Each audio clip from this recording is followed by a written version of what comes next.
오늘 본문에 보면 이제 헤롯 왕이 등장합니다.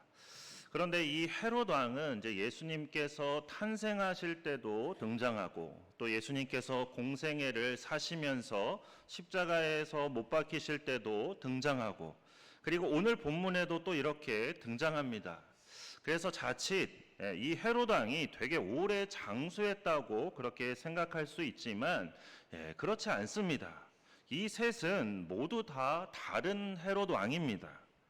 우리 화면을 통해서 한번 이제 함께 볼 텐데 어떻게 다른지 우리 화면을 통해서 한번 같이 먼저 보도록 하겠습니다. 화면을 보시면 맨 위에 있는 그 헤롯 대왕이 바로 예수님께서 탄생하실 당시 이스라엘을 다스렸던 헤롯 왕입니다. 자, 그리고 이 헤롯 대왕과 이제 말다케라는 그런 부인 사이에서 두 아들이 태어나게 되는데 그 두 아들이 누구냐면 바로 이제 중간에 있는 헤롯 아켈라오와 헤롯 안디바 이 두 사람이 바로 이제 두 아들이 되겠습니다. 그리고 이 두 아들 중에 이제 헤롯 안디바 이 사람이 바로 이제 예수님께서 공생애를 사시면서 그리고 십자가에 못 박히실 때 등장했던 그 헤롯 왕이 바로 이 헤롯 안디바가 되겠습니다. 그리고 오늘 본문에 등장하는 헤롯 왕은 이제 가장 왼쪽 밑에 있는 헤롯 아그리파 1세를 말하는 겁니다. 그래서 헤롯 대왕의 손자이자 헤롯 빌립의 아들이 바로 이제 이 사람입니다. 집안이 되게 복잡하죠. 그러니까는 뭐 이 헤롯이라는 이름이 그냥 성경에는 그냥 헤롯 왕이라고만 나오니까 다 똑같은 사람인가 싶겠지만 전혀 다 다르다는 것이죠.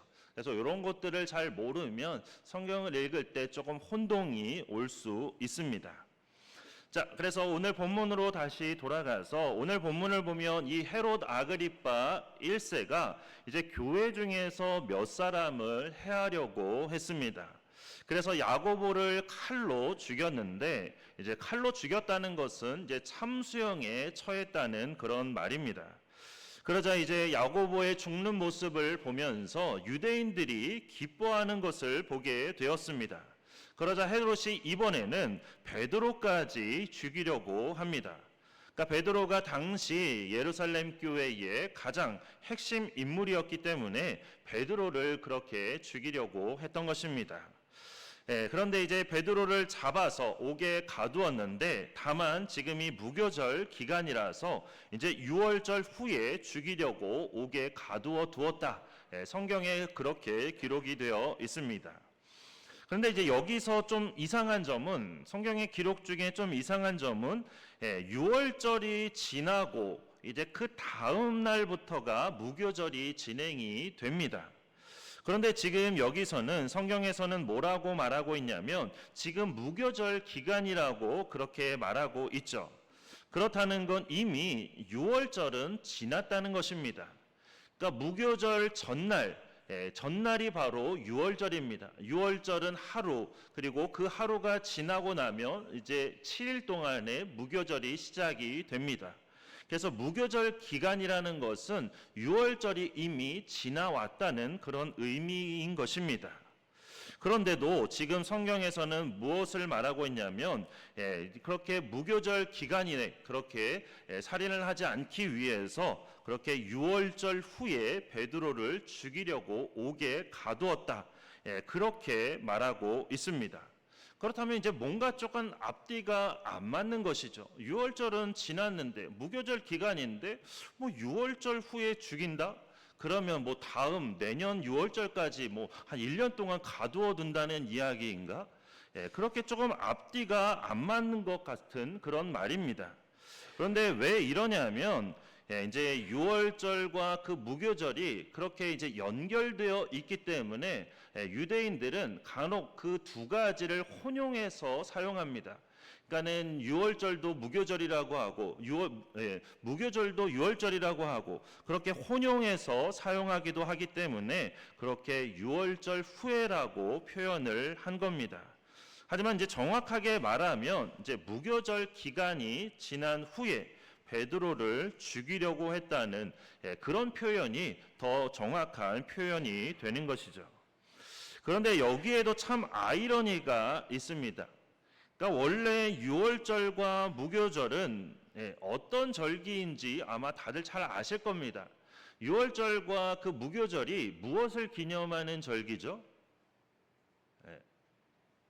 다 잊어버리셨나요? 구약 성경을 배운 지 한 벌써 1년이 지나가지고 다 잊어버리셨나요? 출애굽을 기념하는 그런 절기이죠. 애굽에서 노예 생활을 하던 이스라엘 백성들을 하나님께서 해방시키셔서 하나님의 백성이 되게 하신 것, 그래서 출애굽을 기념하는 절기입니다. 그러니까 쉽게 말해서 이스라엘 백성들의 생명을 구원하신 것을 기념하는 절기입니다.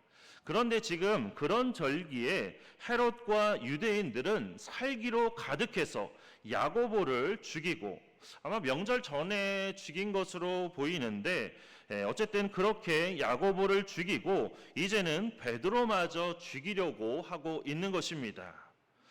이렇게 명절인데, 그렇게 생명의 구원을 그렇게 기념하는 그런 절기인데, 그런 절기에 그렇게 살기가 등등해서 막 살인을 저지르려고 하고 있는 것이죠. 이건 그만큼 그렇게 그들이, 특히 유대인들이 하나님으로부터, 신앙으로부터 얼마나 멀어져 있는지를 잘 보여주는 그런 증거라고 할 수 있습니다. 자, 그런데 헤롯 왕은 도대체 왜 기독교인들을 그렇게 박해하는 걸까요? 사실 그동안 기독교를 박해한 것은 유대교 지도자들이었습니다. 그러니까 종교가 다르다 보니까 그렇게 유대교 지도자들이 기독교인들을 박해하는 것은 이해가 되죠. 그런데 갑자기 헤롯 왕은 왜 기독교인들을 박해하느냐 하는 것입니다. 야고보를 죽였을 때 유대인들이 기뻐했다고 했는데 여기에 이유가 있습니다. 그러니까 쉽게 말해서 유대인들의 환심을 사기 위해서, 유대인들의 지지를 얻기 위해서 그렇게 기독교인들을 박해했다는 그런 말입니다. 그러니까 이제 헤롯 왕은 이제 기회주의자였습니다. 그래서 만약 당시에 기독교가 다수이고 유대교가 소수였다면 아마 그 반대의 행동을 했겠죠. 그래서 기독교인들의 환심을 사기 위해서 그렇게 유대교인들을 잡아서 박해를 했을 겁니다. 이처럼 헤롯 왕은 그냥 사람들의 지지를 얻기 위해서 그렇게 행동을 했다는 것이죠. 자, 이렇게 베드로를 죽이려는, 그래서 유대인들의 환심을 사려는 그 헤롯의 의지가 얼마나 대단했는지, 베드로 한 사람을 그렇게 죽이려고 그렇게 했던 그의 노력이 얼마나 대단한지를 보면, 베드로 한 사람을 지키기 위해서 몇 명을 그 옆에 세워두냐면 4절 말씀에 보면 이렇게 되어 있습니다. 군인 4씩인 4패에 맡겨 지키고, 그러니까 4명씩 4패라는 건 4 곱하기 4에서 총 16명이 베드로를 지키게 했다는 겁니다. 이게 뭔 인력 낭비일까요? 16명이 지금 한 명을 지키고 있는 겁니다. 자, 왜 이럴까요? 어쩌면 예전에 이제 베드로와 요한이 대제사장에게 잡혀서 감옥에 갇혀 있다가 간수들도 모르는 사이에 그렇게 천사들의 도움을 받아서 감옥에서 걸어 나온 그 사건에 대해서 이 헤롯 왕이 들었는지도 모릅니다. 그래서 또다시 그런 일이 벌어질지 모른다, 그렇게 생각을 해서 또 많은 사람에게 그렇게 지키게 한 것이 아닐까 싶습니다. 그러나 중요한 것은 16명이 지키든 160명이 지키든 아니면 1600명이 지키든 하나님께서 구원하고자 하시면 어느 누구도 그것을 막을 수가 없다는 것입니다. 그래서 다윗은 시편 3편 5절과 6절에서 이렇게 노래합니다. 내가 누워 자고 깨었으니 여호와께서 나를 붙드심이로다. 천만인이 나를 애워싸 진친다 하여도 나는 두려워하지 아니하리이다. 아무리 많은 사람이 나를 해하려고 해도 하나님께서 나를 지켜주시면 나는 안전하다는 그런 고백인 것이죠. 그리고 베드로는 정말 놀라운 하나님의 방법으로 감옥에서 나오게 됩니다. 자, 하나님께서 이 일을 위해서 천사를 보내셨습니다. 그것도 헤롯이 베드로를 죽이려고 하는 바로 그 전날 밤에 천사를 보내셨습니다. 그러니까 아주 극적인 타이밍에 보내신 것이죠.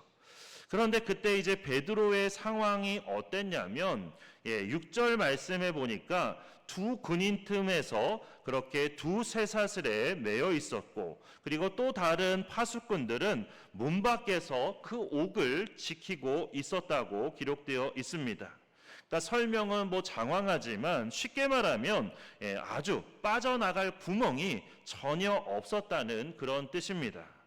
그냥 베드로는 죽은 목숨이나 마찬가지였다는 그런 말이죠. 그런데 그런 상황에서 지금 베드로가 뭘 하고 있었냐면 자고 있었습니다. 내일 당장 죽게 생겼는데 지금 잠을 자고 있는 거죠. 그것도 얼마나 깊이 잠이 들었는지 7절 말씀을 보면 천사가 가서 베드로의 옆구리를 쳐서 깨워야 될 정도로 아주 깊이 잠이 들어 있었습니다. 그러니까 일반적인 상식으로는 좀 이해가 안 되죠. 어렸을 때 그런 경험이 한 번쯤은 다 있으셨을 텐데, 그러니까 이제 어렸을 때 어떤 실수나 잘못을 해서 이제 부모님이나 선생님께 그렇게 혼날 상황이 오게 된 겁니다. 그럴 때 우리는 주로 이렇게 말을 하죠. 나 이제 아빠한테 죽었다. 나 이제 엄마한테 죽었다. 나 이제 선생님한테 죽었다. 정말 죽는 것도 아닌데 죽었다고 말하면서 막 밤에 잠도 설치면서 걱정이란 걱정은 다 하죠. 그래서 잠도 제대로 못 자는 그런 경험들이 아마 다 있으실 겁니다. 그런데 베드로는 정말 말뿐이 아니라 정말로 죽을 수 있는 그런 상황이었습니다. 실제로 야고보는 이미 죽었습니다. 그런데도 베드로는 어떻게 그런 상황에서 그렇게 잠을 잘 수 있었던 걸까요? 아예 신경이라는 게 없는 걸까요? 내일 죽는다는 걸 몰라서 그랬을까요? 아마 그를 지키는 16명 중에 그래도 최소한 한 명은 그 사실을 말해주지 않았을까 싶습니다. 그렇다면 아예 자포자기한 걸까요? 내가 이래 주구나 저래 주구나 어차피 죽을 거 잠이나 실컷 자자 이런 걸까요? 그것도 아니면 예전에 예수님께서 잡히셨을 때 그때 그렇게 거짓말로 죽음을 면했던 게, 예수님을 모른다고 3번이나 부인했던 게 너무나 창피하고 부끄러워서 이제 다시는 그런 일을 반복하지 않겠다고 다짐하면서 사도로서 당당히 죽음을 받아들이겠다는 그런 결단을 했기 때문에 그렇게 잠을 잘 수 있었던 것일까요? 정확한 이유는 우리가 알 수가 없습니다. 그러나 중요한 건 베드로가 어떤 마음을 가졌느냐 하는 것보다 아직은 그가 죽을 때가 아니었다는 사실입니다. 아직은 하나님께서 정하신 베드로의 죽음의 때가 아니었기 때문에 하나님께서는 그렇게 천사를 통해서 베드로를 감옥에서 나오게 하셨습니다. 그런데 같은 사도인데 야고보는 죽게 그냥 놔두시고 베드로는 이렇게 천사를 보내셔서 살게 하시고, 그렇다면 순교한 야고보와 이렇게 목숨을 건진 베드로 중에서 누가 더 하나님의 사랑을 받은 사람이라고 할 수 있을까요? 심히 고민이 되시겠죠. 야고보라고 할 수도 없고 이거 베드로라고 할 수도 없고 이거 뭐라고 해야 되나? 대답하기가 어려우실 겁니다. 그럴 수밖에 없죠. 왜냐하면 이건 사실 질문부터가 어리석은 질문이기 때문입니다. 그러니까 무언가를 가지고 수치화하고 그래서 막 등수를 매기고 이렇게 세상적인 기준과 잣대로 하나님의 일을 평가하는 그런 어리석은 질문이기 때문입니다.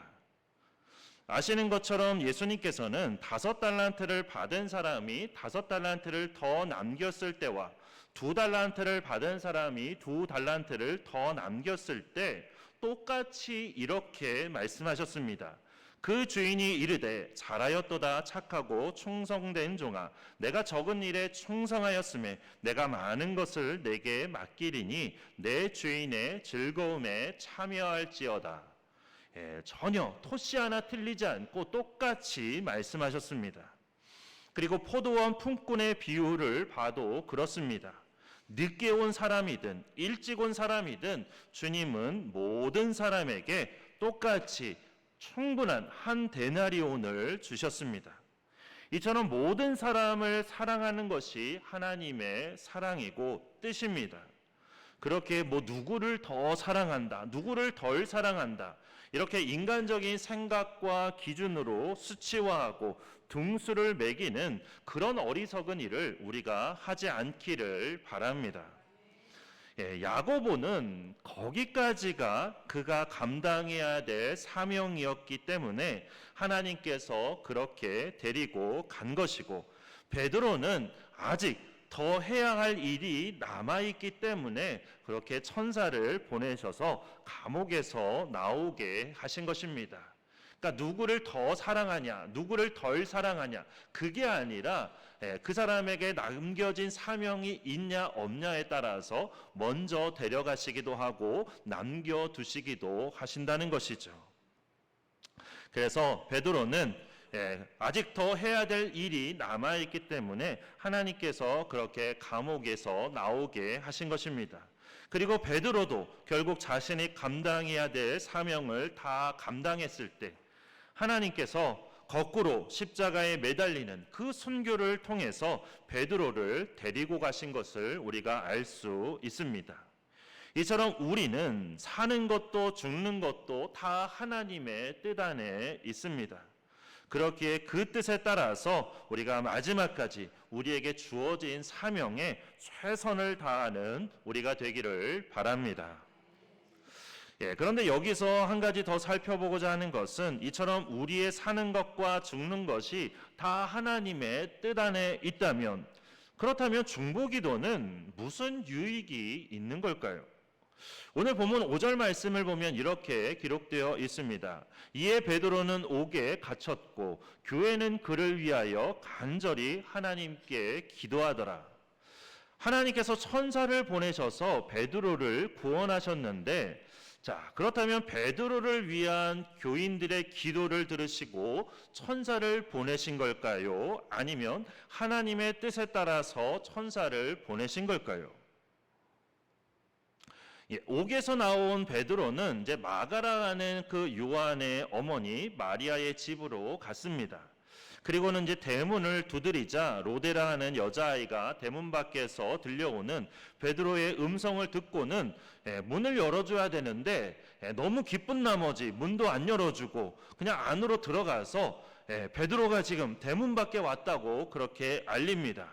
그런데 그때 로데의 말을 들은 사람들의 반응이 어땠냐면 15절에 이렇게 기록되어 있습니다. 그들이 말하되 내가 미쳤다 하나 여자아이는 힘써 말하되 참말이라 하니 그들이 말하되 그러면 그의 천사라 하더라.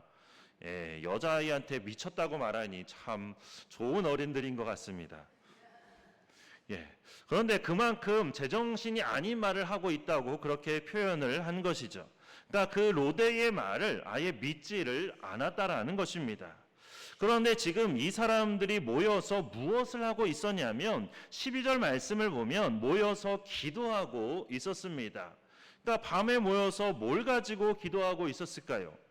당연히 내일 죽게 될지도 모르는 그 베드로를 위해서 기도하고 있었겠죠.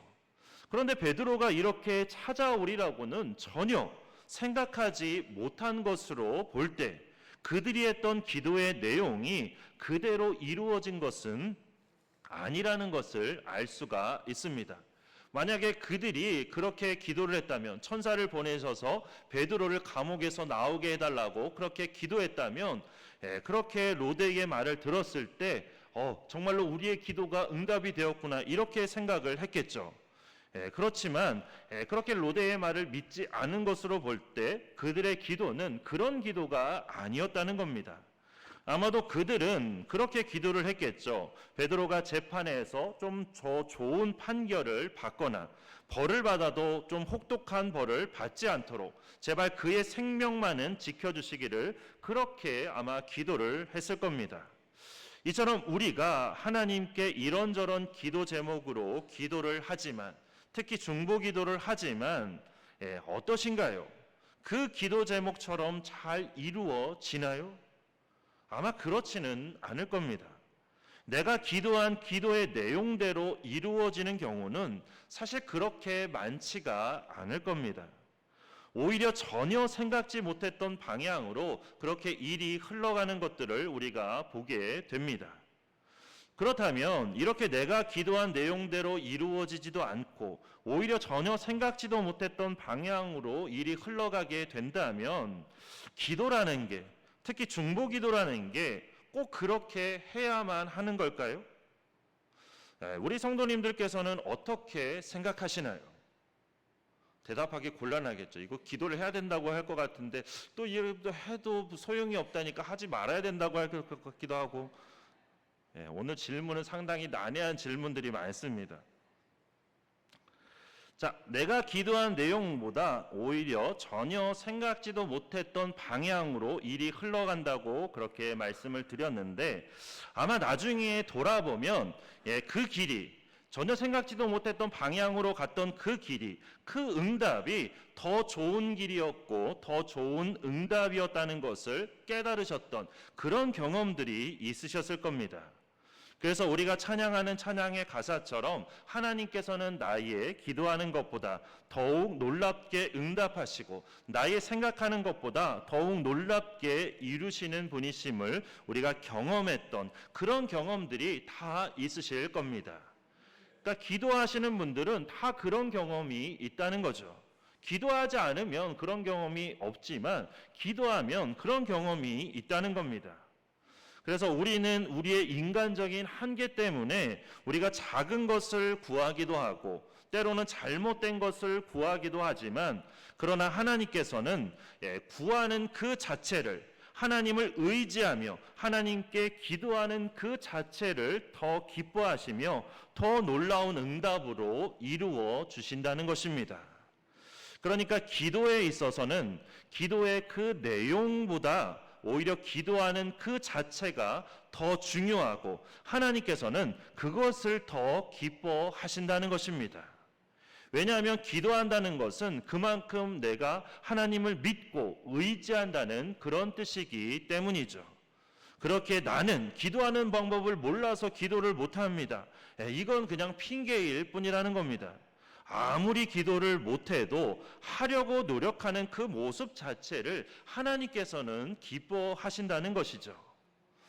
자녀들이 막 초등학생이고 어렸을 때는 부모님을 사랑하는 마음으로 부모님 생신 때 편지 하나만 써와도 부모님이 그렇게 그것만 받아도 감동이 되고 기쁨이 되죠.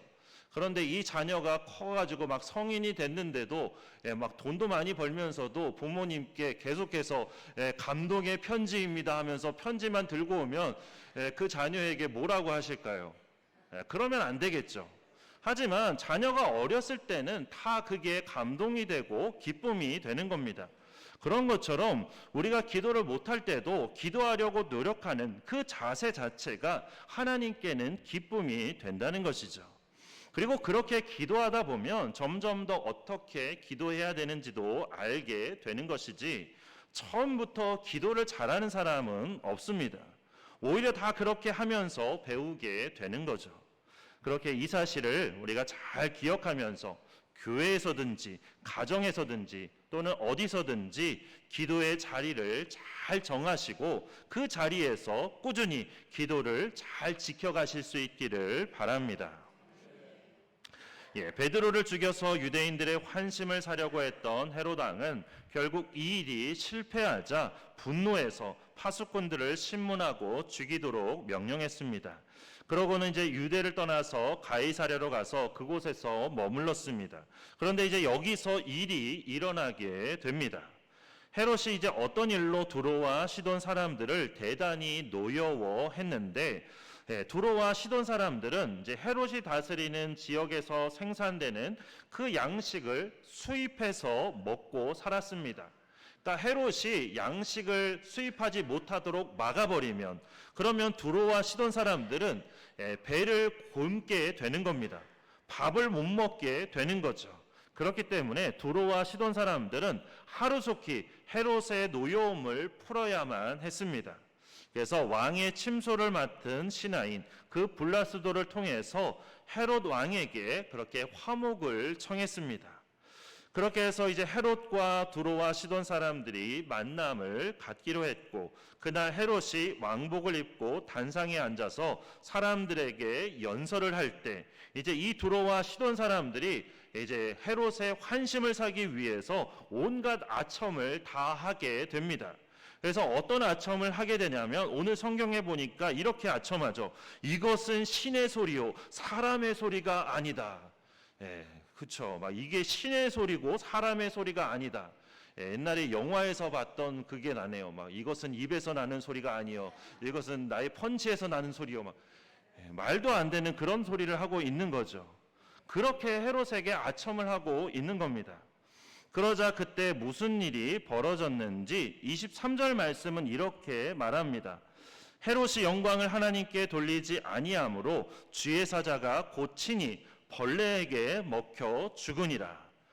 사람에게 죽는 것도 아니고 뭐 큰 짐승에게 죽는 것도 아니고 그냥 벌레에게 먹혀서 죽었다고 기록되어 있습니다. 역사가 요세푸스는 헤롯이 신의 음성을 들었다는 사람들을 나무라거나 그들의 거짓 칭찬을 거부하지 않았기 때문에 그 후에 이제 심한 복통을 앓다가 결국 5일 후에 그렇게 죽었다고 말합니다. 아마도 이제 몸속에 있는 이제 기생충으로 인해서 그렇게 죽게 된 것으로 보입니다. 그러니까 결국 교만해서 하나님께서 그렇게 헤롯 왕을 치신 것이죠. 오늘 말씀에 보면 이제 두 명의 죽음이 나옵니다. 바로 야고보의 죽음과 헤롯의 죽음이죠. 그냥 보기에는 뭐 둘 다 별 차이가 없는 죽음으로 보일 수 있습니다. 야고보는 참수를 당해서 죽고 헤롯은 그렇게 벌레에게 먹혀서 죽고 그냥 둘 다 불쌍하고 비참한 그런 죽음처럼 보일 수 있습니다. 하지만 신앙의 눈으로 보면 그 속사정은 전혀 다릅니다. 야고보는 주어진 사명을 당한 영광스러운 천국 입성의 죽음인 반면 헤롯의 죽음은 교만 때문에 벌어진 그냥 비참한 죽음이었습니다. 우리는 이 땅에서 사는 것만을 우리가 생각할 때가 참 많은데 정작 더 중요한 것은 누구나 죽을 수밖에 없다는 사실이고 우리가 죽을 때 어떤 모습으로 죽느냐가 참 중요하다는 그런 사실입니다. 그래서 부디 우리의 마지막 죽음의 모습이 헤롯과 같은 그런 교만한 죽음의 모습이 아니라 야고보와 같은 주어진 사명을 다한 그런 영광스러운 천국 입성이 되기를 바랍니다. 오늘 말씀에서 야고보는 먼저 순교하고 베드로는 더 오래 살다가 순교한 것도 그렇고 또 우리가 기도한 것보다 더 놀랍게 역사하시며 응답하시는 것도 그렇고 또한 야고보처럼 주어진 사명을 다하면 영광스러운 천국 입성으로 이끄시지만 헤롯처럼 교만하면 비참한 죽음을 맞게 하시는 것까지 이 모든 것들은 결국 이 세상을 다스리시고 통치하시는 분이 오직 하나님 한 분뿐임을 말씀해 주는 것들입니다. 특히나 오늘 본문 초반에는 헤롯이 마음대로 그렇게 권세를 휘두르는 것 같았지만 결국에는 이렇게 심판을 받으면서 그는 아무것도 아니고 진짜 왕은 하나님이심을 우리에게 말씀해 주고 있는 것입니다. 그래서 24절 말씀에 이렇게 기록되어 있습니다. 하나님의 말씀은 흥왕하여 더하더라. 이것은 곧 하나님의 다스림과 통치를 말씀하고 있는 것입니다. 그 누구도 하나님께서 하시는 그 일을 막을 수 없다는 것이죠. 그게 하나님의 뜻이라면 반드시 이루어진다는 말씀입니다. 그렇게 그 누구도 하나님께서 우리 교회를 통해서 이루고자 하시는 하나님의 그 역사를 막을 수 없을 것입니다. 우리에게 회복과 부흥의 비전과 사명을 주셨기에 하나님께서는 반드시 하나님의 뜻 안에서 그 모든 것을 이루실 것입니다. 그렇게 우리에게 남은 것은 하나님의 말씀에 우리가 온전히 순종함으로 그 놀라운 역사에 아름답게 쓰임받는 것, 그거 외에는 없습니다. 그것이 우리에게 있어서 가장 큰 기쁨이요 행복인 것입니다. 그렇게 온전한 순종을 통해서 주님의 크신 영광을 보게 되는 우리 모두가 되기를 주님의 이름으로 축원합니다. 이제 우리 주신 말씀 생각하면서 내 눈 주의 영광을 보내 함께 찬양하도록 하겠습니다.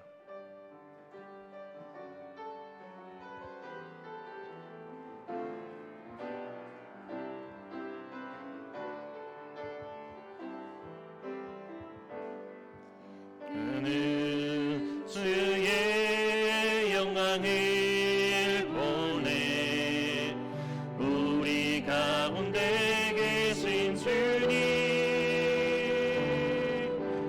그 빛난 영광 온 하늘 덮고 그 찬송 온 땅 가득해 내는 주의 영광을 보내 찬송 가운데 서신 주님 주님의 얼굴은 온 세상 향하네 권능의 발을 디쳤네 주의 영광 이곳에 가득해 우리 손에 주님과 함께 찬양하며 우리는 전진하리 모든 열방 주 볼 때까지 내는 주의 영광을 보내 내는 주의 영광을 보내 우리 가운데 계신 주님 그 빛난 영광 온 하늘 덮고 그 찬송 온 땅 가득해 내는 주의 영광을 보내 찬송 가운데 서신 주님 주님의 얼굴은 온 세상 향하네 권능의 발을 디쳤네 주의 영광 이곳에 가득해 우리 손에 주님과 함께 찬양하며 우리는 전진하리 모든 열방 주 볼 때까지 하늘 아버지 우리 새롭게 하사 열방 중에서 주를 섬기게 하소서 모든 나라 일어나 찬송 부르며 영광의 주님을 보게 하소서 주의 영광 이곳에 가득해 우리 손에 주님과 함께 찬양하며 우리는 전진하리 모든 열방 주 볼 때까지 이 시간 우리 함께 기도하실 때 이렇게 기도하겠습니다. 하나님께서는 온 세상을 통치하시고 다스리실 뿐만 아니라 우리의 삶까지도 주관하시고 다스리신다는 그 사실을 우리가 기억하면서 하나님의 뜻에 온전히 순종하기로 다짐하는 그런 우리가 되기를 바랍니다. 그래서 우리가 세상적인 기준으로 수치화하고 등수를 매기고 그렇게 세상적인 기준으로 모든 것을 판단하고 평가하는 그런 어리석음을 버리는 우리가 되도록, 무엇보다도 나에게 주신 사명에 우리가 집중하며 그 사명을 이루는 데 최선을 다하는 우리가 되도록, 또한 우리의 기도하는 모습 그 자체를 더 기뻐하시는 하나님께 늘 기도의 자리를 잘 정해서 지키는 우리가 되도록, 그리고 무엇보다도 하나님의 뜻에 우리가 온전히 순종함으로 우리의 눈을 통해서 주님께서 이루시는 그 큰 영광의 역사를 보게 해주시기를 이 시간 우리 주여 한번 크게 외치고 함께 통성으로 기도하겠습니다. 주여! 사랑이 많으신 하나님 아버지, 오늘도 이 시간 귀한 말씀을 함께 나눌 수 있도록 인도해 주시고 또 말씀에 의지해서 함께 기도할 수 있도록 인도해 주심을 감사드립니다. 하나님, 하나님께서는 온 세상을 통치하고 다스리실 뿐만 아니라 하나님 우리의 삶까지도 모든 것 다 주관하시고 다스리신다는 그 사실을 우리가 잊지 않게 하여 주시옵소서. 하나님, 이제는 우리가 세상 가운데서 살아가지만 하나님 그러나 온전히 하나님의 뜻에 순종하기로 우리가 늘 잊지 않고 다짐하는 우리가 되게 하여 주시옵소서. 이것이 다짐으로 끝나지 않게 해주시고 우리의 삶 가운데 온전히 실천으로 이어지게 하여 주시옵소서. 그래서 이제는 내 뜻대로 내 생각대로 살아가는 것이 아니라 온전히 하나님의 뜻에 온전 순종하며 살아갈 수 있도록 인도하여 주시옵소서. 그래서 이제는 더 이상 세상적인 기준으로 수치화하고 등수를 매기고 그렇게 세상적인 기준으로 모든 것들을 평가하고 판단하는 그런 어리석음을 범하지 않게 하여 주시옵소서. 하나님, 이제는 우리가 살아갈 때 하나님 무엇보다도 나에게 주신 사명에 더욱더 집중하게 하여 주시고 그 사명을 이루는데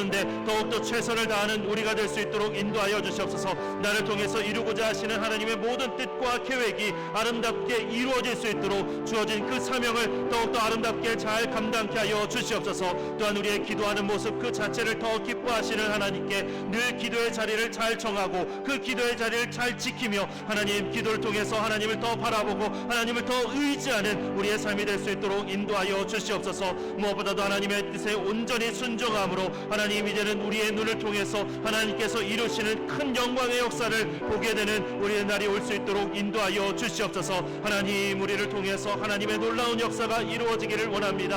하나님 앞에 아름답게 쓰임받는 우리의 삶이 될 수 있도록 주님 인도하여 주시옵소서. 우리를 다스려 주시고 우리 가운데 놀랍게 역사하여 주시옵소서. 하나님 함께하여 주시옵소서. 하나님 함께하여 주시옵소서. 역사하여 주시옵소서. 사랑이 많으신 하나님, 하나님께서는 온 세상을 통치하시고 다스리실 뿐만 아니라 또한 우리의 삶까지도 주관하고 다스리시는 분이심을 믿습니다.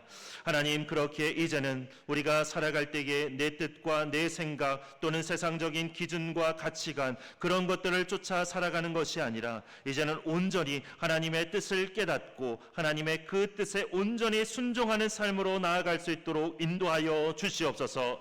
하나님께서 우리에게 주신 사명이 있습니다. 하나님, 그 사명에 우리가 더 집중할 수 있도록 인도해 주시고 그 사명을 이루는데 더욱더 최선을 다하는 우리가 될 수 있도록 인도하여 주시옵소서.